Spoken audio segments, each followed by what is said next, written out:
Welcome everybody to the special AMA today with Boogerman creator Oscar Hobs. I'm going to give a few more minutes to allow some more people to get in here, and we will start shortly.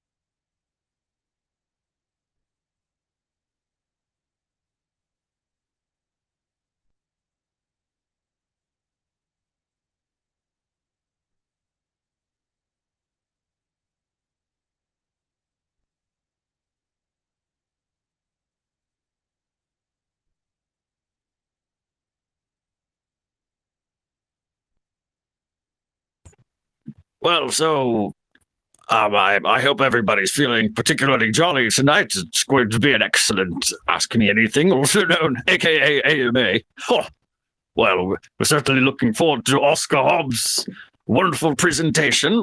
We're going to hear all about his fantastic video game known as Boogerman. That's one thing that I've been informed of.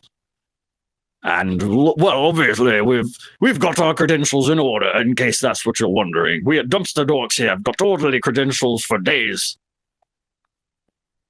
That's what we're doing. So, well, anyway, I suppose old Gallavandrius will have to sign off for now. And Thank you, Gallavandrius. Come back. Yeah, thanks, Gally. Thanks, Gallavandrius. That was amazing. Good job. Oscar Hobs, can you hear us? We're just getting him online here. Thanks for joining us, everybody. Let me see here. I see Mr. Oscar Hobbs is a listener. Oscar, you can go ahead and request microphone access. Invite to and speak. We will give it to you.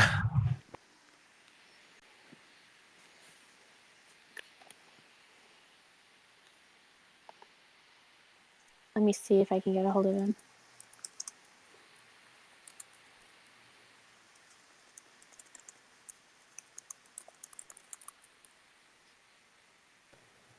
Hey, Maple, it looks like Mio's in. If you want to give him speaking privileges. Yep, he's in there with us. Says he's just connecting.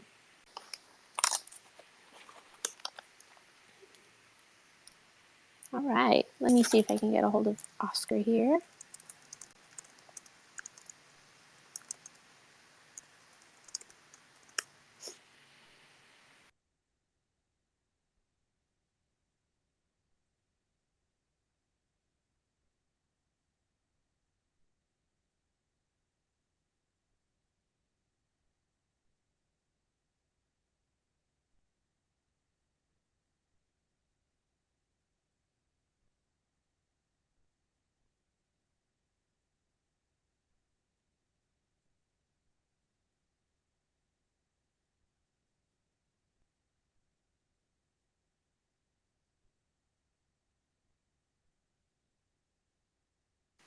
All right, well, while I am helping him with some technical details, let's get everything started here. Polygav, I see that you're here today. How you doing?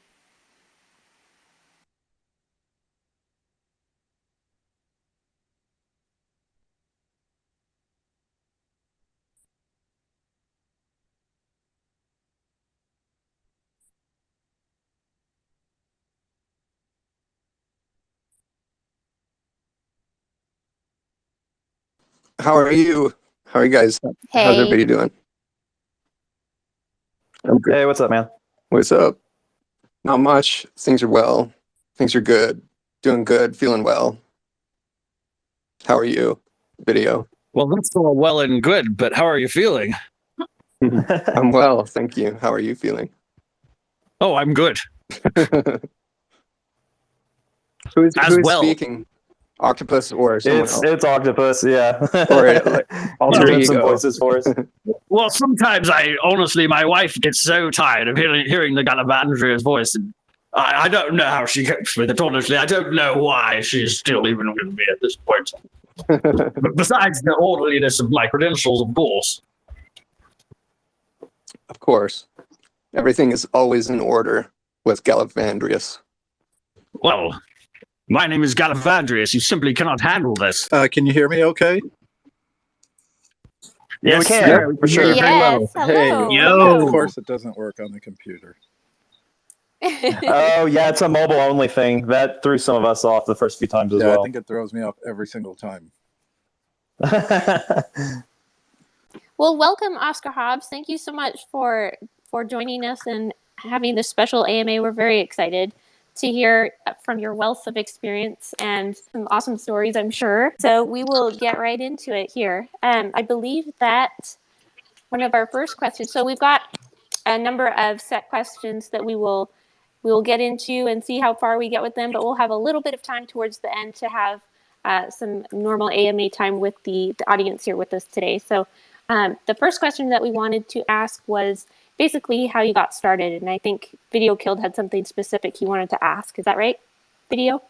Yeah, I was just curious, how you came up with the idea for Boogerman and what inspired you to basically go into the creative industry. A lot of times we'll talk about, what inspired us to create this project. And I know a lot of our community has a lot of nostalgia for our project. And so we were really just curious, what kind of got you into the creative industry and what inspired you to make Boogerman?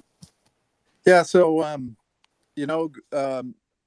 growing up, I was definitely a child of the 70s. I grew up in the 70s, and so I was around for a lot of the initial home console type stuff. So I was always a gamer. As long I can't remember ever not having some sort of game system at home. And my brother and I always used to steal my parents' silver dollars that they had hidden in a place in the house, and we would go to the arcade and we would cash them in for quarters to play Pac-Man and Missile Command and Asteroids and Battlezone. And the funny thing is, not really funny, but was kind of funny now. The funny thing is the silver dollars we were cashing in were John F. Kennedy's silver dollars. Oh, no. Oh, man. So They were real. they weren't like regular silver dollars. So they were probably like $100 a piece or something at the time. I don't know how much they were worth, but eventually my parents were like, "Hey, there's like $5 silver left in here. We had like 20. Yeah, you guys have any idea where these are?" And I'm probably like 8 or 9 at the time. My brother was older, so he had his driver's license. So we'd play at this place called Bumpers Junction, and we'd go on Friday nights. And on Friday nights for like $8, they would just put all the machines on free play. And so you could just free play everything for, 3 or 4 hours and drink slush puppies and eat Red Baron pizza. So, I definitely grew up in the arcades and next door at the pizza joint playing Galaxian and Galaga and some Defender also. And so I got really interested in that whole scene and that whole thing. As a kid, I was in a couple Pac-Man competitions, but I choked. That's young, man. That's a lot of pressure for someone that's like 12 years old. I think I got pretty far. That's awesome. I think I got to like the first key level, but I kind of choked on the key level. And I had computers growing up. My first computer was a TI-99 4A by Texas Instruments. Used a cassette recorder to save data onto. Oh, nice. I had like a Sears cassette recorder, like the old school flat ones. And it would just take a regular cassette tape that you would save your data onto.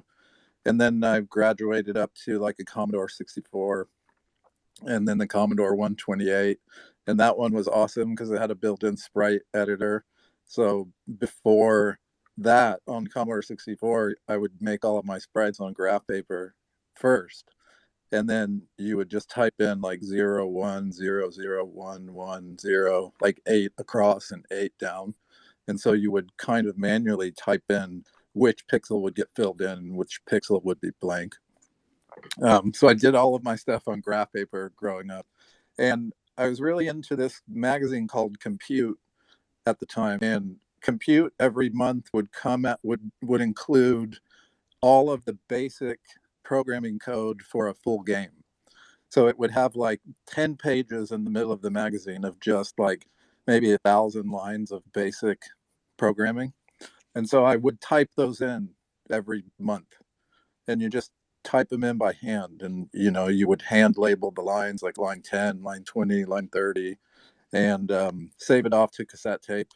And then I learned how to modify that stuff and how to change different variables inside of games. The games were really simple, like really simple versions of platformers or stuff like bowling, or like really early simulation stuff, like early Sim City stuff or Sim Farm type stuff, where you would have to balance like how much you were spending and how much grain you had and how many cows were left, and that kind of stuff. So in addition to always being interested in that, I was a pretty big artist at school, because it was probably definitely my favorite subject. And I grew up making a lot of art and using a lot of they don't do it as much anymore, but I guess it's maybe because it's so common. But back then they had like these really special software that was like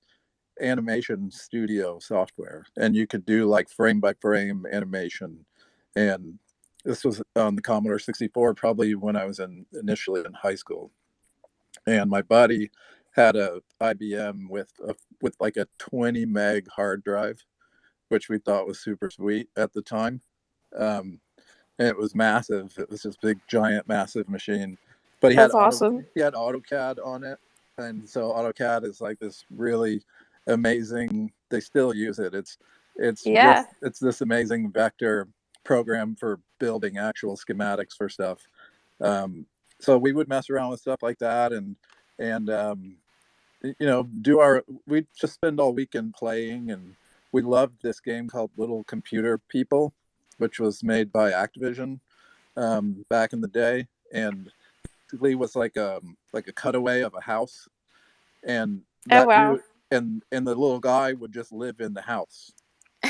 And he was kind of like a sim, kind of like an early version of a sim, and he would just go about his own business, and That's he'd eat, awesome. and then you could type him letters, and he'd go up in the attic to the typewriter and type you a letter back. And every little computer person that people got had a unique name and unique hair color. And like he'd knock on the screen. It was the first game, I think, where they would break that fourth wall, where he'd kind of knock on the screen at you if you weren't paying attention to him. So that's kind of like my computer stuff. And then obviously, like, I grew up on Garbage Pail Kids and Wacky Packs and any kind of trading cards, that weren't. My brother was into the sports stuff, and I was into the other stuff like Odd Rods and Rat Fink and Garbage Pail Kids and Wacky Packages. And I loved all of that stuff. And eventually I moved out to, once I graduated high school, I moved out to Los Angeles to play music. And I had kind of gotten out of PC gaming a little bit, and the 8-bit Nintendo probably was around at about that time. And I remember I went on tour with a friend's band, and in the back of the bus, they had an 8-bit Nintendo, and they had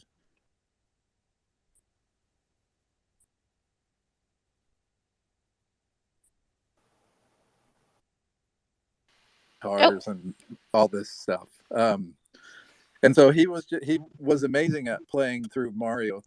And so I kind of, through that, got back into games and started to realize that the music industry was a really challenging place to make a living and to be successful.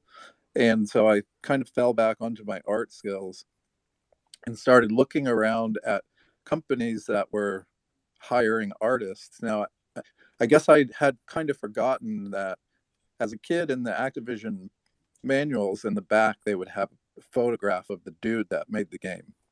And so this is people like Gary Kitchen.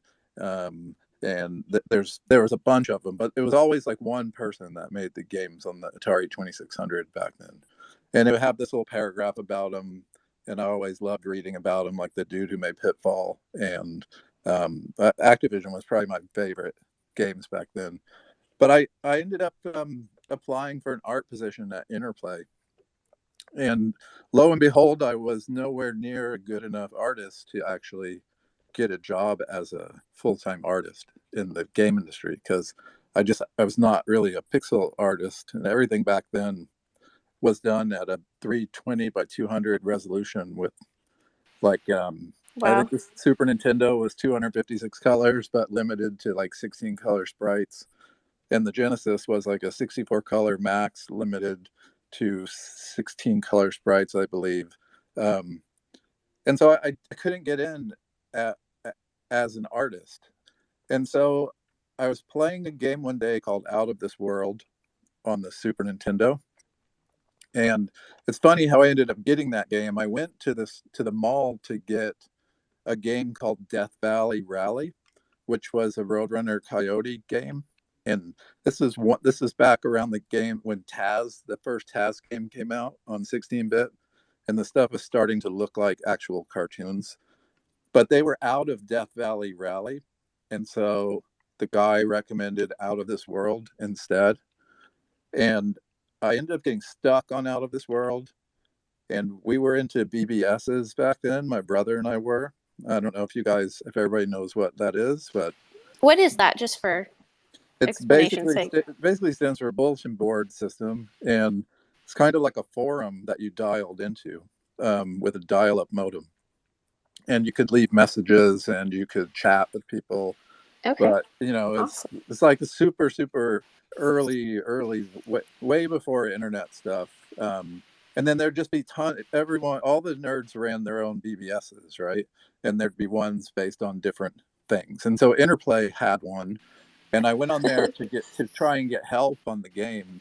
And I ended up finding out about the tester position as a game tester. And so I thought, that might be a cool way to get into the industry. So I applied for a tester spot, and then I had to go learn all my auto exec and config sys stuff. If any of you are older T users, back in the day, you had to manually configure your memory and where the memory went, and manually configure the video drivers and all of that different type of stuff. And it was done through these two files called autoexec.bat and a config sys file. Now all that stuff's done automatically for you, but it was a pretty big deal to have to learn all that stuff. So I eventually landed the job at Interplay, which was a perfect timing in the game industry, probably, because it was in production at Interplay when I got there was Lost Vikings, Rock and Roll Racing, because they had just finished the first one, which was called Radical Psycho Machine Racing, or RPM Racing. Alone in the Dark was there, the first Alone in the Dark.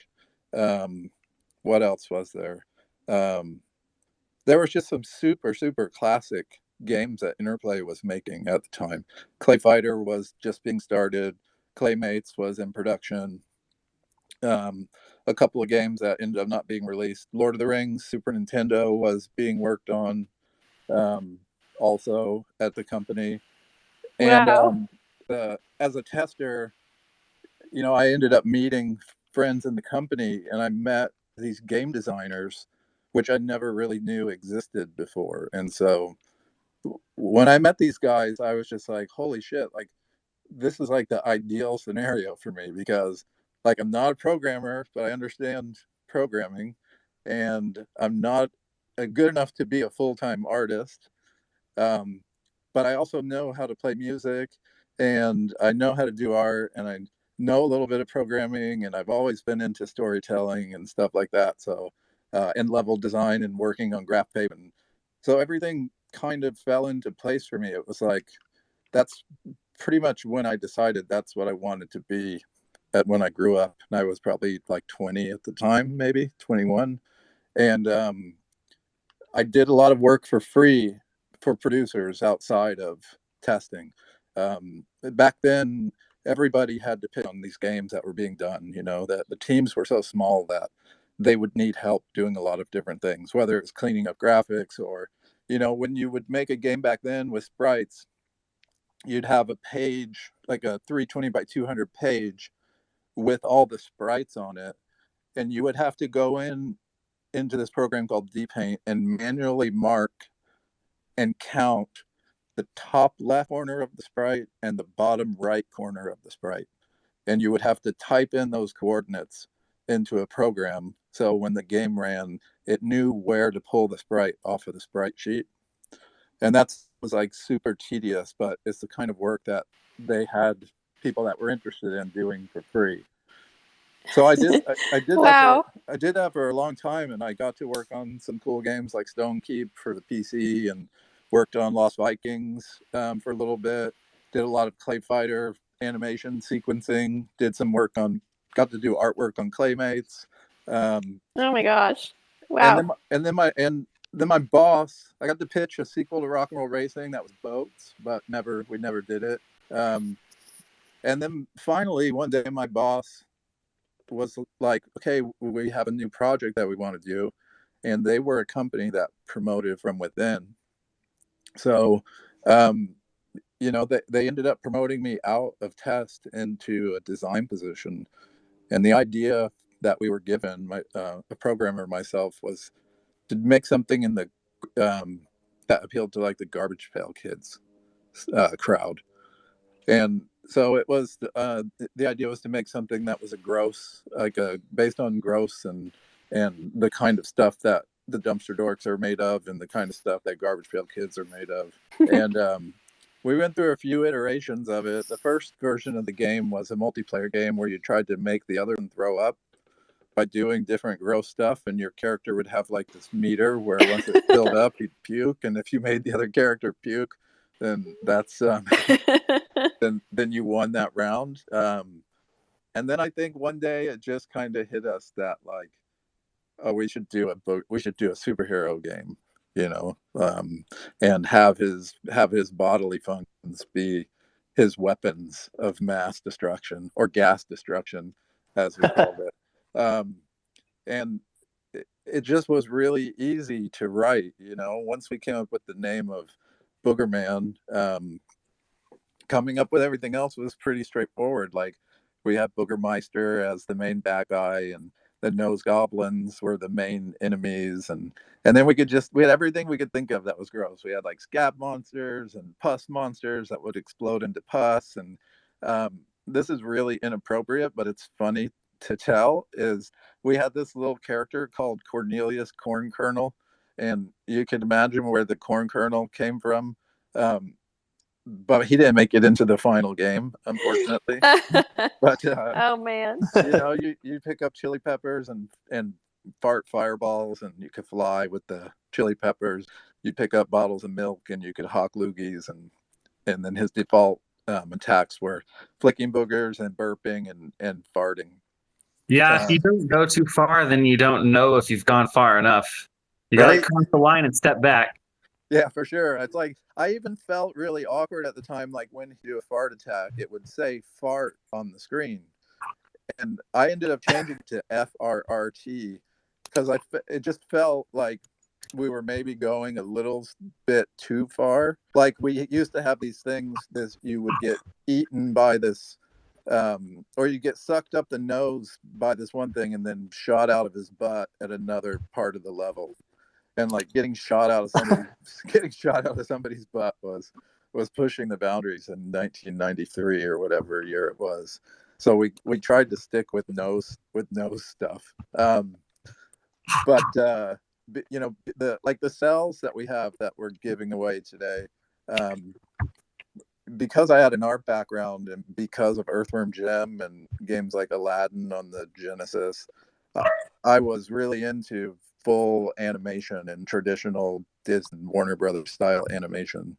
So we used a lot of our budget to hire an animation house called Little Gangster, and they were made up of ex-Disney and ex-Warner Brothers animators, and spent about 6 months working out in North Hollywood at Little Gangster, just having the friggin'. I was talking the other night with the former owner of Little Gangster, and we were just talking about how much fun we had because we would just sit around and come up with these stupid ideas, and the animators would go crazy, and they would create these amazing animations, and then we had these talented kids that would take the rough drawings and they would do these beautiful inked, cleaned up lines on the actual animation paper, and those are the cells that we have tonight that we'll be giving away. And there's about 2,000 cells created for the whole game, and I've only ever given away one of them to my current boss because he's a big fan of it. But after meeting the team of the DumpsterDorks team and Maple and Mio and Video and everybody else, you know, we wanted to try and do some sort of collaboration, but unfortunately, I'm really limited with the license because Interplay still owns the license to Boogerman. And so I thought, well, screw it. I can't do anything. I can't sell them. I can't make another Boogerman game as much as I want to. They're not really interested in letting me take the license at this point. And so I figured instead of having these cells sitting in a box for another 25 or 30 years, that I would take some of these cells and give them to people that inspire me and that really appreciate them. And I could tell from the first night that I met with the DumpsterDorks team that everybody was just awesome, and everybody, it just, you know, it's, you know, when you meet a certain type of people or a certain team, you can just tell that they work really well together. They've got really, really true inspirations, and they're incredible artists, and they're awesome business people. And the collection that the Dorks are the first NFTs that I bought on OpenSea, and and it, you know, it made me really happy to think about being able to share this stuff with people that really appreciated it, because it's literally been sitting in a box in my closet for like 30 years. So I went through them and pulled out some of the ones that are pretty fun, and sent them over to Maple, and so she has them now. So yep, I've got them safe and sound here, and so they are awesome. So that's kind of a long answer. Sorry about that, but that's, you know, how I ended up getting into the industry. Was a lot of it was happenstance, and just like if that Death Valley Rally game hadn't been sold out at Babbage's or wherever I was buying it at the time, or Software, etc., or a place like that, like I don't know if I would have ever gotten into the industry, because it was the fact that I bought an Interplay game and got stuck and ended up on their BBS and found their tester position, that, you know, it was just a lot of really weird circumstances. So I've been doing this now since then. I've never stopped. That's an amazing story. Really appreciate you sharing that. Mabel, we have several questions here. I'm not sure what we should ask next. Do you have any specific questions, or is Polygav or Mio or Octopus have anything specific? No, I was just going to say I thought that was a fantastic answer. I loved it. Yeah. And shout out to Rock and Roll Racing, one of my favorite games of my childhood. Super great. Right? It's so cool. The music was so amazing, and the announcer was just awesome. You know, and that was Blizzard, right? That was Blizzard. Yes. It was Blizzard. Yeah. Before they were Blizzard. And same with Lost Vikings, and same with Blackthorn, and same with the original Warcraft, was even before they were full Blizzard. Good times. Yeah, the music was so good on it. Octopus Cuddles, did you want to ask the question that you had in mind for him, and then we can ask the other ones? I wanted to make sure that you got yours in. Yeah. So, well, first of all, it's nice to meet you, sir. Yeah, you as well. I'm also a game developer, and I had a question, which was, when you're designing a game, how much of the game is decided in pre-production, and how much of it grows out of potential scope creep, things like that? I guess I was wondering how much of your games are planned out on paper before you actually start writing code? Yeah, so when we first started, we just started making the game pretty much. There wasn't a lot. There may have been some planning done on concept art to get some initial sprites, and like for example, the Boogerman game on the Genesis is the Lost Vikings engine, right? So we Yeah. basically started with Lost Vikings and ended up replacing all the sprites and the background tiles and building new maps and new mechanics. And so with Boogerman, it wasn't, it was so long ago that there wasn't really, there was not very, there was no academics really available on how this stuff worked. And like, I had no idea what a game mechanic ramping was, or, why Mario did certain things that they did. And I just was blown away that I was getting to make video games. And so we just kind of made stuff back then. And then Before the discipline existed, essentially, like before it was formalized, I guess. Yeah, it was before it was formalized. So everything was just kind of done off instinct and gut, and based on what we liked and what we thought felt good and what we thought was funny. And then the industry went through this thing where people started over documenting stuff. It's the first time I started working for EA, when they wanted these big, gigantic game design documents that were like 200 or 300 pages. And they wanted like level layouts and Oh my gosh. all the pre-production of all the sprites and all the game mechanics and everything before the game started production. And that ended up being really counterproductive, because it took me a while to understand this, but you don't really know until you can put your hands on it.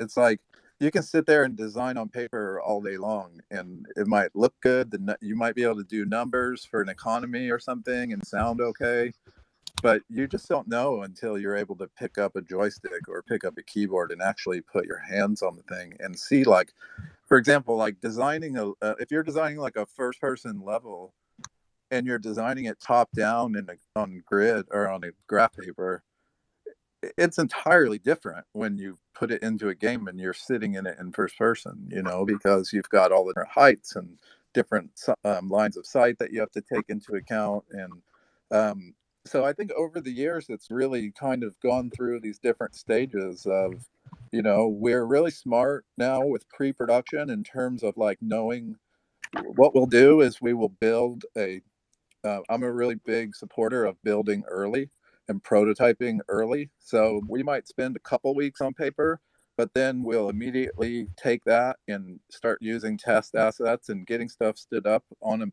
the game machine that we're working on.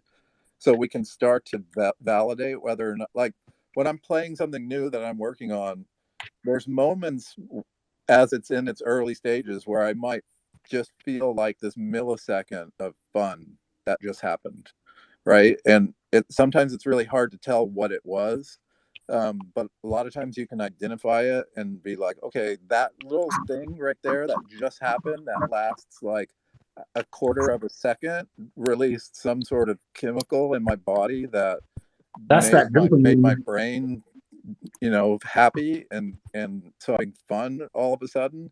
But it's just like this tiny amount of fun, and so we'll take that and start drilling down into that and trying to break down like what it is about that's fun. And so the pre-production that we do now is mostly for technology, making sure that we've got the tools that we need to build the levels, we've got the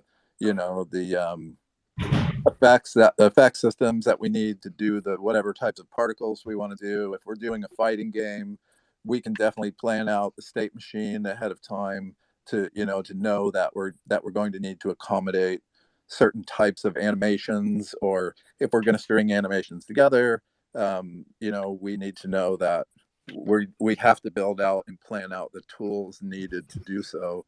But I think a lot of it right now happens as we go. I mean, we know where we're headed. We have like we call it a vertical slice, and it might be a real vertical slice that actually is playable, or it might be a storyboard sequence that works through PowerPoint, or it could be a pre-rendered sequence that an artist creates. But we'll have a target of knowing where we want to go at that point in time.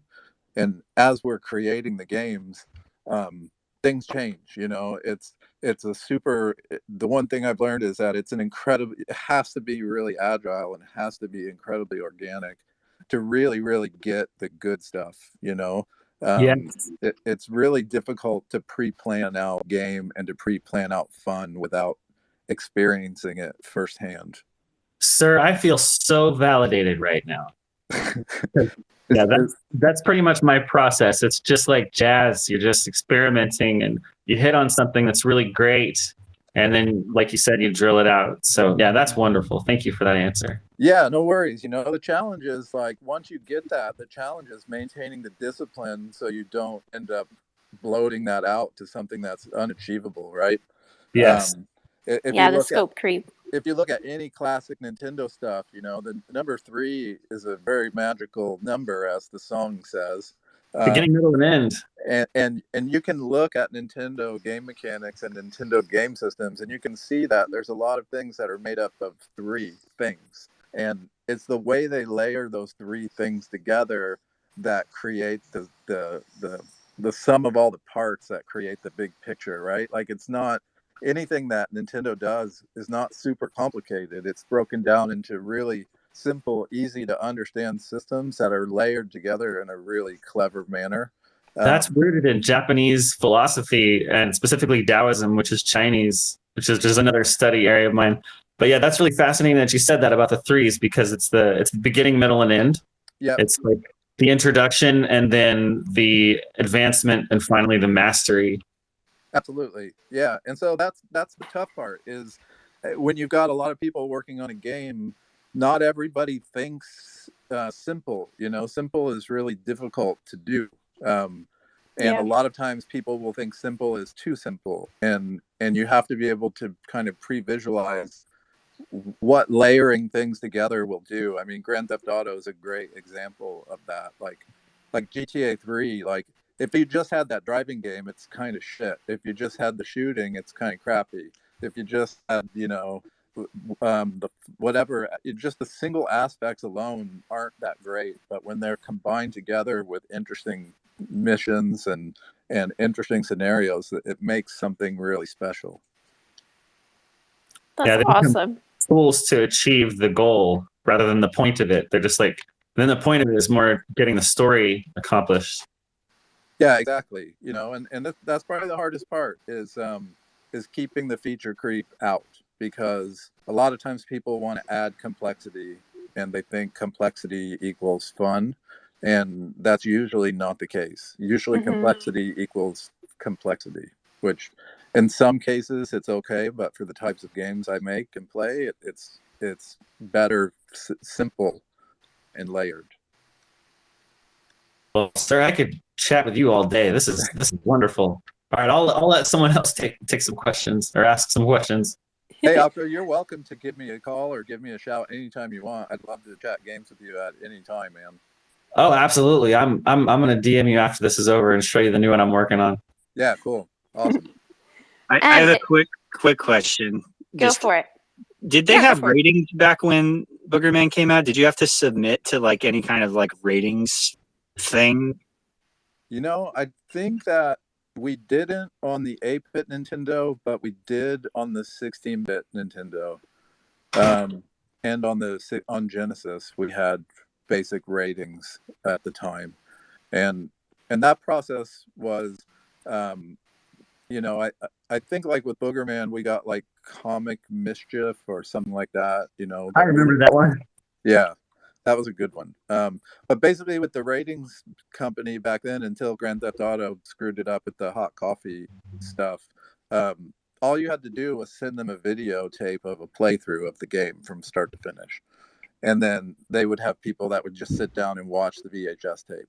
And then they would send you back their opinions and their feedback on the rating. And they would say, okay, well, we think maybe you could change this or change that, or maybe this is pushing it too much. But we didn't really get a lot of that. Interplay was a pretty family-friendly company at the time. That's cool. That's cool. Interesting to hear. Okay, well, we've got some time here. High Nobility, did you want to ask a question? Yeah, can you guys hear me? Yeah, for sure. Okay, perfect. First and foremost, I want to say thank you for being one of the biggest pieces of my childhood experience. Um, this was one of those games that I had to convince my mom. I remember this so vividly. Time and time again, finally got it for a Christmas present. And it was the game that I was able to get all my friends over because their moms wouldn't buy it for them to play with me. So this game was absolutely huge for me, and it still remains in my collection to this day, which is amazing just to be able to talk with you guys about this. The question I have, though, is for that day and age, was it, I want to know kind of what exactly other people thought, in your realm when you brought this to them saying, hey, this is what we've got. What were their reactions? Because this was something that I didn't really see too often back then. Yeah. Well, first of all, thank you for the kind words. My face hurts right now from smiling. You know, hearing stories like that from people's childhood just blows my mind, because I had no idea. We had no idea that we were making something that was going to be that effective and that impactful to people. We were making stuff that we thought was really fun and funny.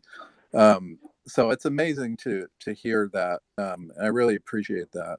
Um, as far as what we were doing, I think that the company, everybody really loved it at the company. I don't think we ever got any flack at all for it. I think it was just so funny, and it was, the stuff was starting to show back up. There was Ren and Stimpy stuff that was starting to come back around, and Earthworm Jim was in development, and they had a little bit of that kind of thing. And I think the way we presented it, and the things that we called different characters, and I just remember it being all really super positive. And back then it was pre clickbait, because there was no internet at the time. So the magazines like Die Hard Game Fan and EGM and Game Informer and all those magazines, right? They didn't bash stuff back then. There was never the sense of like bashing the game. You just wouldn't. It was not something you ever even considered. It was it was a pretty respectful industry at the time, and the whole thing of like bad mouthing people and bad mouthing other games just didn't exist. So even if you had a game that didn't review very well, you still would have a nice fair review of the game in whatever publication it was in. And so everyone that I ever met through all of those different magazines, including Nintendo Power, were always just such massive gamers that just everyone was pretty respectful of it, and the biggest thing is people really had a good time with it. Is they laughed a lot. I don't know if you guys look up on YouTube, there's a live action commercial that we did. We wanted to get Chris Farley, but we weren't able to, but we got kind of a lookalike guy, and he's basically eating in a diner, and he ends up eating too many beans, and his butt swells up and blows the whole wall of the diner open. It was back during those really wacky video game TV commercials that were happening, and so everybody was able to get in on it, from the marketing guys to the developers. And I mean, we had all kinds of swag at the time. We had these booger balls that would stick to the walls of stuff, and they made clocks for the team. I have a clock somewhere. They were going to do a phone. We were in talks to do a cartoon, but they ended up going with the Earthworm Jim cartoon at the time. I think during that time, 16-bit stuff, it was super positive. It was really inspiring, and people lifted each other up. Whereas nowadays, it's pretty brutal sometimes on the internet with Twitter. And can be really exhausting. Luckily, I'm involved with groups of people like you folks, and I don't leave my particular NFT families on Twitter and go out into the wild, because I've had some experiences on Twitter years ago when I did the Boogerman Kickstarter that just made me want to stop making games almost, because it was so hateful, and including the websites like Polygon and stuff like that, but back then it just didn't really exist. Awesome. Well, thank you for answering my question. And once again, thank you. I still to this day play Boogerman and Splatterhouse. Those are my two favorites. Splatterhouse is awesome. Yeah. Cool. So awesome. Thank you so much. And thanks for joining. I really appreciate it. Yeah, you're welcome. And I'm stoked that you got it for Christmas, man, because I remember getting new games for Christmas. That was always the best. It was always you could always tell what it was because they just wrapped the box. Right. You know what I mean? It was that same size. So I used to find the gifts that my parents had, and I remember one year on the Atari 2600 I got Spider-Man, but I had already finished it like 2 or 3 times before Christmas Day, because when they would go out to eat, I knew where it was hidden, and I would cut the tape on the package and slide it out of the package and then put the tape back on before they got home. So that's awesome. Well, thank you again. That's amazing. I appreciate it, man. Thank you. Yeah, you're welcome. I like your Murderhead Death Club. Oh, did you guys see? I just switched it back. You guys can switch it back to mine. I love the cheese head. That's awesome. Thank you so much. And the 3D glasses, repping. Yeah, it was one of those things where I was like, I went to the Murderhead for a while, and I was like, you know what? I'm just swing back through and throw this back on there. Nice. All right, thank you guys. Yeah, you're welcome. Thank you. Okay, Oscar Hobs, I have another question, and I know that you're going to have to go soon, but man, maybe we need to do another one of these with you sometime soon. But I wanted to know if you, just from your wealth of experience, if you could pick 2 pieces of advice to give to other creatives, what do you think it would be? As far as getting into game making? Game making or the visual creative industry? I mean, I think first of all, you have to really, really love what it is that you're interested in, because it's it can be a really long road, and you guys know that DumpsterDork team knows, I'm sure that just from the amount of time that it's taken for you guys to get to where you are with this stuff. So I think the number one thing is just really loving what you do, and not looking at it as an opportunistic thing to get rich or make money, or I mean, if you get lucky, you can make money with it. I feel very blessed to still be in the industry and have a job doing this. And so I think that's the number one thing, is really loving what it is that you're interested in, and immerse yourself in inspiration, right?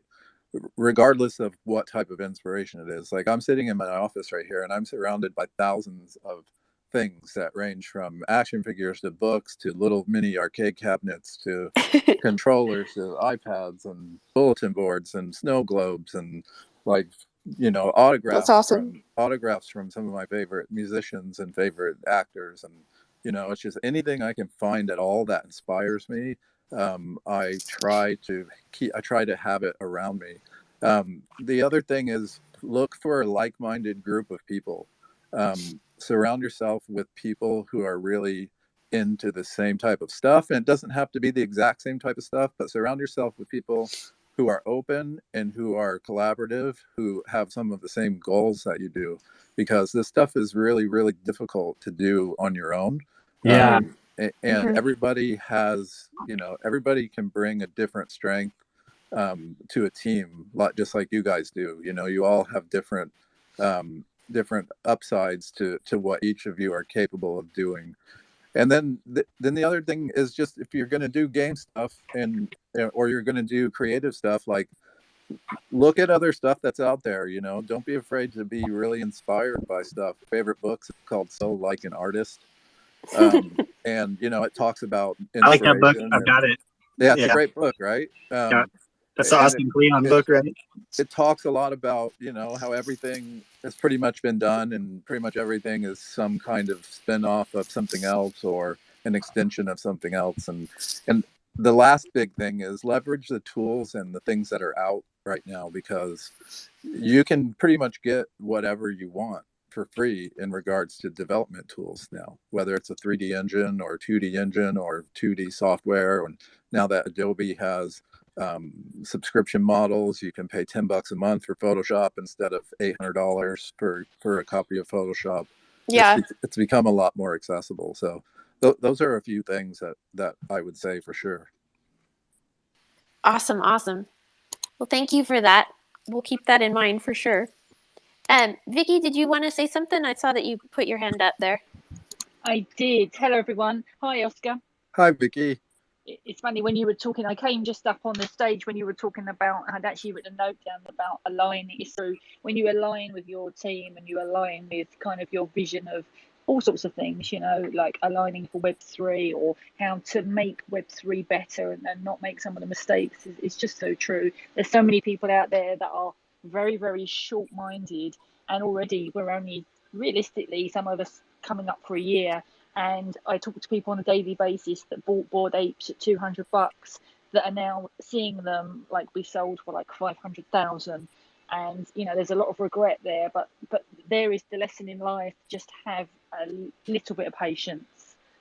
Yeah, for sure. I mean, patience and passion. You know, it's like a lot of everybody now in the NFT world is trying to get rich quick. And believe me, I wish I could buy an NFT tonight and flip it for 500 grand tomorrow, but it just doesn't really work that way, you know. And so a lot of times this stuff will happen when you expect it, if you're doing it for the right reasons.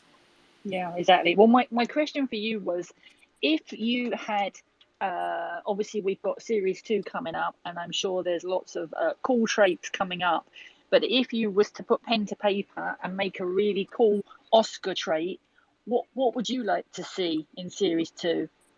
Oh, you know, I'd like to see some maybe some animal traits, you know, like a sloth. like a junkyard dog or something like that. You mean know? like a sloth, Oscar? I heard you say you said a A sloth. sloth, You definitely exactly, said like a sloth. You know, like I think There's definitely going to be a sloth. I think you could do Yeah. some really fun. That's my like, spirit animal.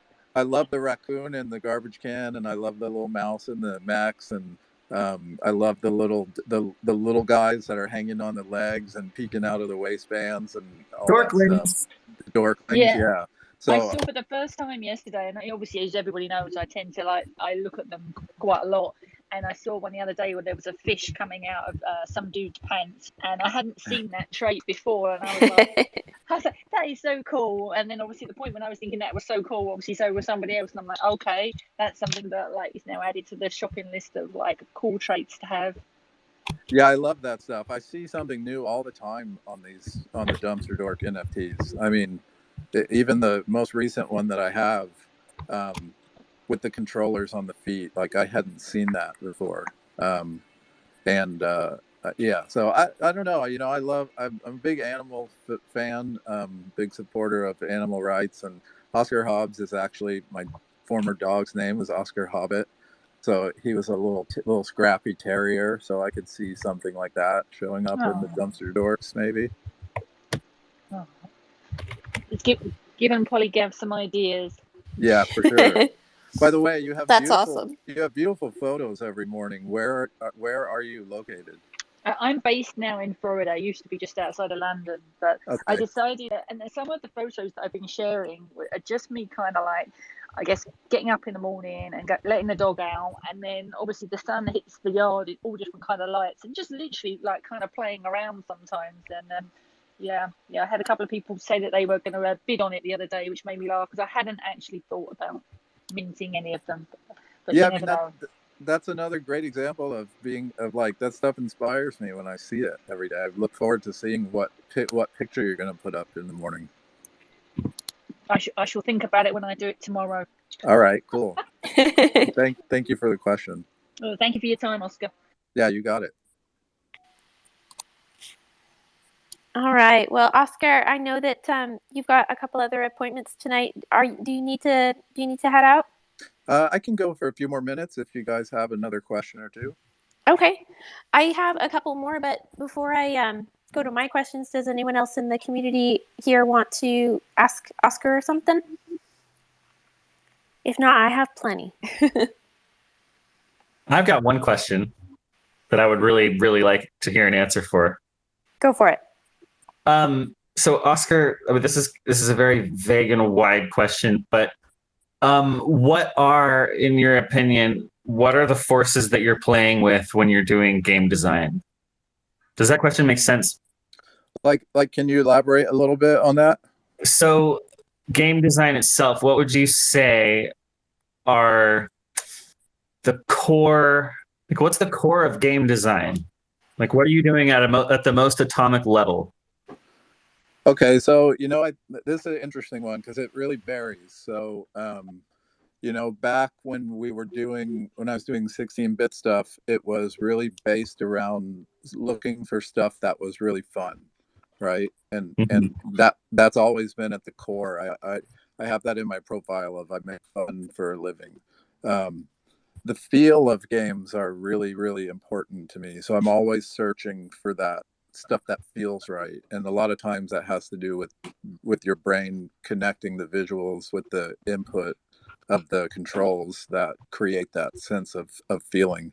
As I moved to mobile gaming, it became a little bit different because I was working on some free-to-play stuff for a while, and I had to change my way of thinking a little bit because there was more monetization involved in it, and I had to work with product managers whose jobs it were to take my designs and figure out ways to extract money from people who are playing those games, and so that kind of became a focus on that side, and that part I didn't really enjoy very much. And now I'm actually on the Champions Ascension team at Jam City, and Wow.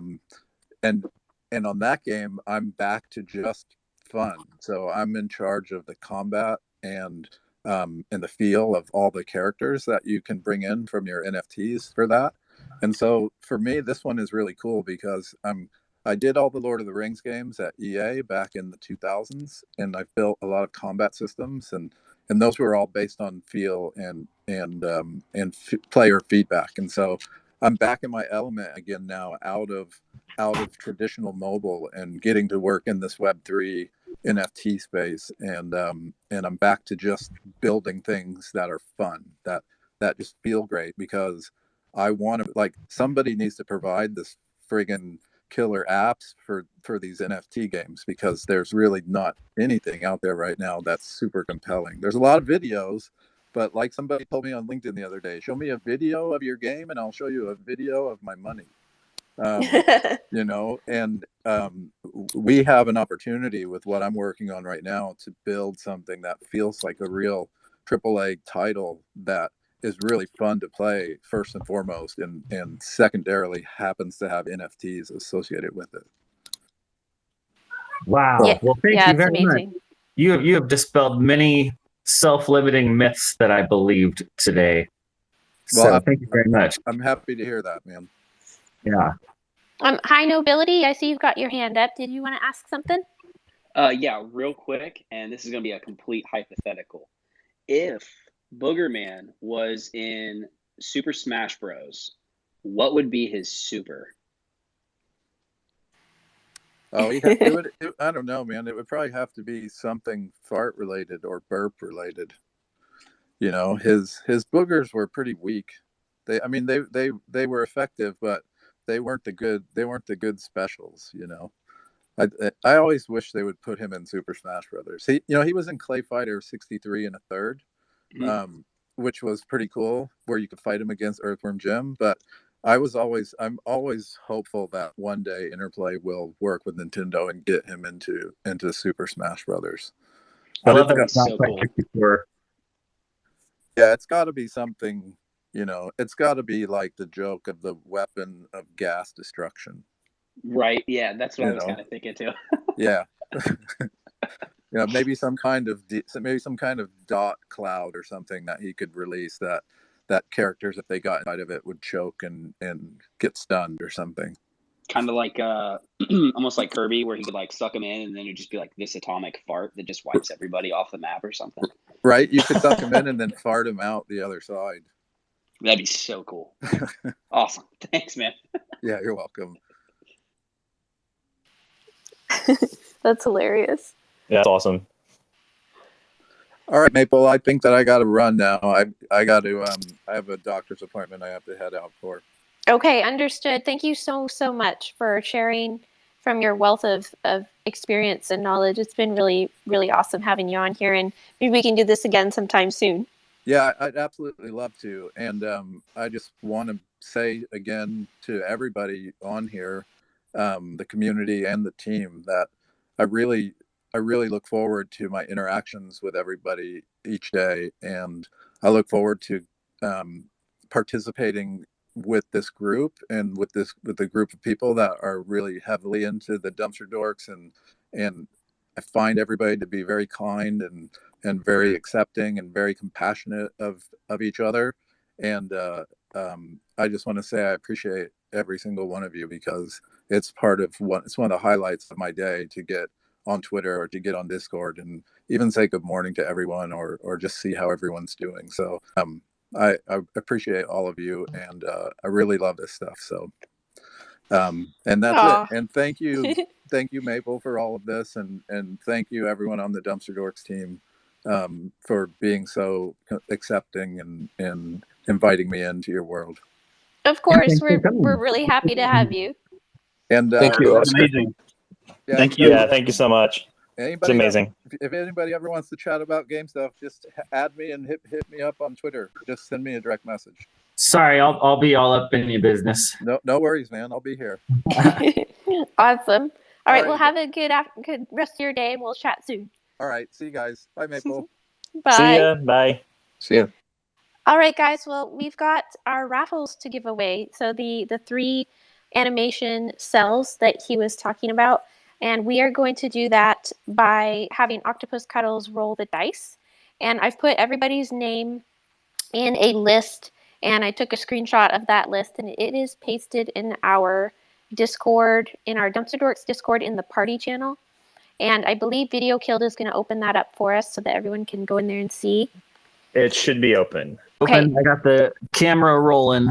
Wonderful, wonderful. Okay, so for today, we are going to be raffling off the 3 animation cells, and we are also going to raffle off the match set for the week. And the match set is for holders, and the animation cell is for everyone that entered. So go to the dice channel that is also in our Dumpster Dorks Discord, and Octopus Cuddle is going to roll the die to see who wins these awesome animation cells. And the winners, you need to be in this AMA to claim them, and I will get in touch with you to coordinate sending them to you. They will come with a certificate of authenticity, and I can tell you they look amazing. They're really, really awesome pieces of art, and they're all one of a kind from Oscar Hobs. So I think we are ready. So I'm going to head over into the Dice Roll channel. So everybody go over in there, and Octopus Cuddles, you can let me know when you're ready. Well, I'm ready. So did you make that list we talked about? I did, yes, and I've posted it here in the party channel so everyone can see what number they are. Okay, what's the highest number on the list? We've got 50 entries. 50 entries. Okay. Yeah. Well, I've got a 10-sided die, and I'm going to roll it twice, which will give me a number between 0 and 100. Okay. The first roll, if it's 6 or above, I'm just going to roll it again. Yeah, that sounds good. Let's do that. So I'm going to roll it till I get 5 or below, and then I'm going to roll it again. Okay. And if it's a 5 in the first place, then number 50 just gets it. Right. Yeah. Because that's how math works. Okay, here we go. All right, the first number is 1. Ooh. 1, 3. So number 13. Okay, so that's Hohenheim. I hope I'm saying that right. Hohenheim, probably. I see them in the Twitter space here as a listener. Can you hear me, Hohenheim?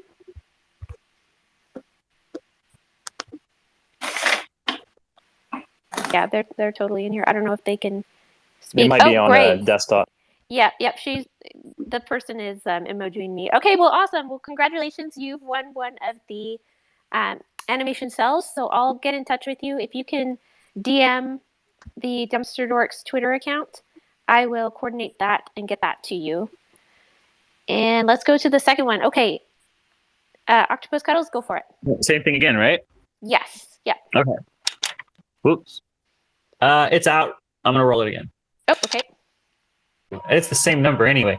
All right, so 2 Okay. and 3. So number 23. 23. Yeah. Smokey, are you in here? I think I saw them before. Smokey.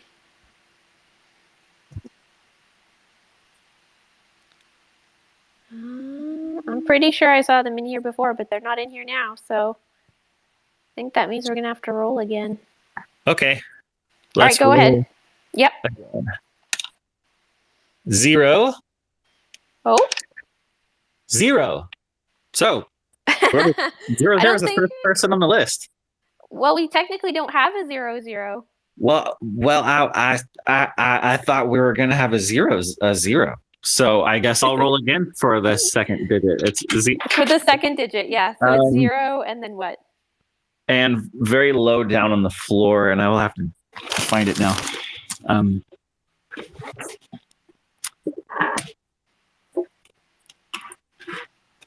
It fell into a dark abyss. Oh my goodness. Well, I have another 10-sided die. It looks a little different, but we're just going to use it. Okay, sounds good. So, 7. 7 is... So, number 7. Ismaili Sarayer. Is that person in here? I'm looking. I think they're in here earlier, but they're not in here now. So let's roll again. Okay. Well, this is for the tens place. Okay. So we got 2 or 20. Okay. That's out. Do it again. 29. 29. Yes. Slasic. Sorry. Are you in here? Let me see. Nope. They all left not knowing they were going to be winning things. Oh, man. All right, let's keep going. All right. Tens place. 3. No, wait. That's 9. I'm going to roll again. Okay. This is why we don't use these normally. They're not easy to read. 6. The second digit. Oh, wait. Sorry. My bad. 6. So we have to roll it again. Yeah. Okay. 3. 3. Okay. 34. 34 is spadl.eth. Is he still here? I'm looking. Nope. Nope, they're not. Okay. Well, I'm about to just try again. choose. I'm about to just count from my Yeah, phone, there's but I don't know if people can. who are here. All right. 39. Who's number 39? Extravaganza.eth. I did not see that person in here at all. 3, 6, 9. Yeah, there's a couple that were in here earlier, but they're not here now, so I don't think they should win. Well, we have few enough listeners. I can just call them out based on who's here in this Twitter space. See how many people are here. I think we should do that because Oscar Hobs wanted it to be for people who were here. So let's do it that way. 2, 3, 4, 5, 6. Okay, so it's basically like all right, I have an idea. How about you do a roll, and I'm going to count on my phone how these. I'm going to scroll through who is on my phone as I'm counting, and I'll pick that particular person. So we have 3, 6, 9, 10, 12, 13, 6, 7, 8, 9, 21. So there's 32 people with us right now in here. So a number between 1 and 32. A number between 1 and 32 is 4 rolls of an 8-sided die, but I don't have an 8-sided die, unfortunately. Oh, yes, I do. Okay, so just 4 rolls and add them all together. Okay. Roll 1. 4 plus 2 plus 6 plus 5. 4 plus 2 plus 6 plus 5. 4, 2, 6, 5. So that's 17. So 1, 2, 3, 4, 5, 6, 7, 8, 9, 10, 12, 13, 15, 16, 17. It's Tommy Toast. He's the 17th account on my phone right now. All right, Tommy Toast gets that one. Who gets the next one? Tommy Toast. Let's roll again. Tommy Toast, can you hear me? That's awesome. Congrats, Tommy. That's hilarious. All right, 7 plus 7, 14 plus 2, 16, plus 1, 17. Who's number 17? 1, 2, 3. Yeah, I'm counting. 1, 2, 3, 4, 5, 6, 7, 8, 9, 10, 12, 13, 15, 16, 17. Listener named Jessica. Jessica, can you hear me? I can hear you. Woo! I'm excited. Well, awesome. You won, Tommy T. Yeah. I'm like, yes. All right, yeah. Jessica did a heart. Yeah, awesome. So are we rolling another one of these? Very awesome. Oh, and I just started recently starting like collectibles and stuff too. So I'm just like super excited for this one. That's awesome. No, because Hohenheim is here, and that person won the first one. Okay, so that's those all, are right? the 3. Yeah, those are the 3. Okay. So now we need to roll for the match set. This week's match set. All right, rolling for Which the match set is it, Abel? I did not post it, but it is supposed to be the next one in the party channel, which is 3. Oh no, it's the Bud Muncher. Bud Muncher. All right, so for the Bud Muncher, yeah, I will find that 10-sided die and we'll use it again next time. But for now, I'm using this little kind of hard to read guide, but here we go. If first digit is 6 or 5 or higher, we're going to subtract 5 from it. So, awesome. All right, first one is 3. 3. Okay. 3, 3, 9. Hard to read. 3, 9. 3, 9. 3, 9, 7. 3, 9, 7. Oh my word! All right, I'm a funny dude. Here we go. 3, 9, 7, 2. 3, 9, 7, 2. And that belongs to, let me see, Mad Life 667. Awesome.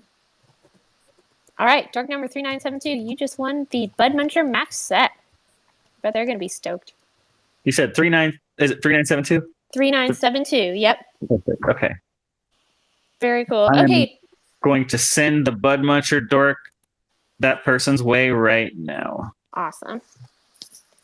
All right, guys. So Jessica and Tommy Toast, just get in touch with me, either Twitter or Discord, and I'll coordinate sending the animation cell to you guys. And also Hohenheim. And I think that's everything for today, guys. Is there any other questions that you guys have, just in general, while we're all together here? We've got a few other large announcements coming out next week, but I'm not going to go into those right now because we don't have a lot of time here. Oh, I think we do.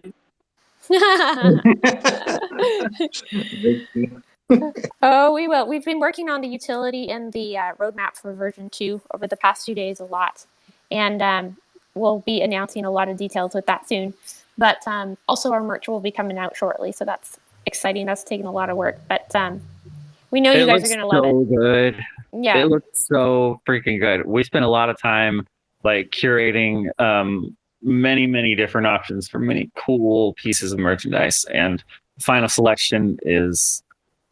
I would buy it even if I hadn't heard of any of it. Well, Especially Tommy, one Tommy just wants to know, have you got a broom? Because he wants a merch broom. A broom? Yeah, he's a A DumpsterDorks broom? Who needs it? I think we can send one just for guys. Tommy. We're gonna have to meet again and figure out how to add a broom. Yeah, there's some good ideas. We had requests for awesome. sock puppets too, which I thought was brilliant. But yeah, an NFT collection across Web3 that has a broom in their merch collection. Oh my gosh, that is amazing. Messed up. So messed up. Then you can say you're sweeping. There you go. Yeah, that's true. Oh my gosh, I love it. All right, guys. Gavin, a floor sweeper would be a pretty great part for the next collection. oh, that's amazing. You're talking about like the that is vehicles, a right? Good idea. Well, I'm talking about just something that sweeps the floor as a metaphor for sweeping the floor of the DumpsterDorks. Yeah. One of those road sweepers would be pretty sweet as a 1-to-1. But yeah, just the official floor sweeper. Yeah. And so, like, it'll encourage, since it'll be this is how we brainstorm things. This is how we promise things that we don't end up doing. So we don't know if we're doing that, but we're doing cool stuff, whatever it is. it'll come into play in the next couple of weeks. But Yes. it's awesome. It's really starting to take shape, which is great. Do we want to say anything about NFT NYC, Maple? That we're gonna be there and probably have a get together. Yes, Meetup. we're looking at a few venues at the moment. We're not quite sure how many of us from the team are going to be at the event. We're trying to sort out schedules and everything right now. But Mr. Octopus and his lady friend are going to be there for sure. Yes, it will happen. So that's going to be exciting. But we're finalizing the venue right now, so it'll be somewhat close by to the venues for NFT NYC. And we're not sure about which date to have it on either. So we will probably, I think we talked about putting up a poll just to see which day would work for everybody or if there's a consensus. Otherwise, we'll just pick one. But yes, absolutely. So that's exciting. Vicky, are you coming to NFT NYC? Yeah, I'm blessed enough to be a speaker there. So I was going to shout out in the background, please, for the love of God, don't choose Tuesday night because that's the Flower Girls event that we've got. So. Oh, good to know. Good to know. Okay. Yeah, we definitely want to meet you and hang out for a bit, so we won't do that. But definitely a great venue, like somewhere behind, like the back of one of these like buildings where there's all these dumpsters. Where we can and then rats go scurrying past, like real being characters. Like, oh. We'll pick the nicest dumpster in the back alley. Ritz-Carlton back alley dumpster. No, I'm just kidding. It'll either be the nicest. It'll either be the nicest dumpster or the dumpiest club. Well, we blame Tommy because it's Tommy's job to keep it clean. He's got the broom, so he can that. Hey. But yeah, I'm looking forward to NYC. So I hope everyone manages to come. I think it's going to be without sounding too Hollywood. I pretty much think after going to the event in November last year, this is pretty much going to be the event of the year by far. So excited. It's going to be great. What day are you speaking? Well, I'll be speaking every day. You know me, I don't stop speaking. Well, we'll have to come and cheer you on and be yelling in the back, being all rowdy. Okay, yeah, I don't even know what I'm speaking about yet, but I'm sure I'll find something. That's awesome.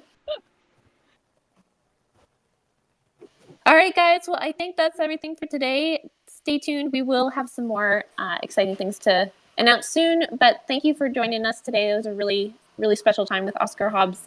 And show him some love on Twitter and Discord. And yeah, we'll have him on here again, I'm sure, at some point.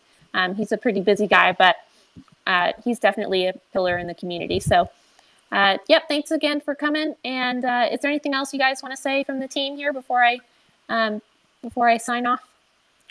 I just want to say that the recipe contest is pretty exciting, and I'm probably going to be trying to work something up for it, and you probably should too. That's delicious and maybe looks like garbage or something.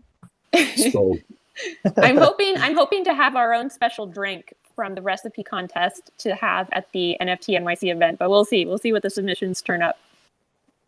I think that sounds like pretty good. We'll get that announced tonight. So tonight or tomorrow morning, I'll be posting that, which is great with the rules. Yeah, I want to do more Copperbot videos. I love him.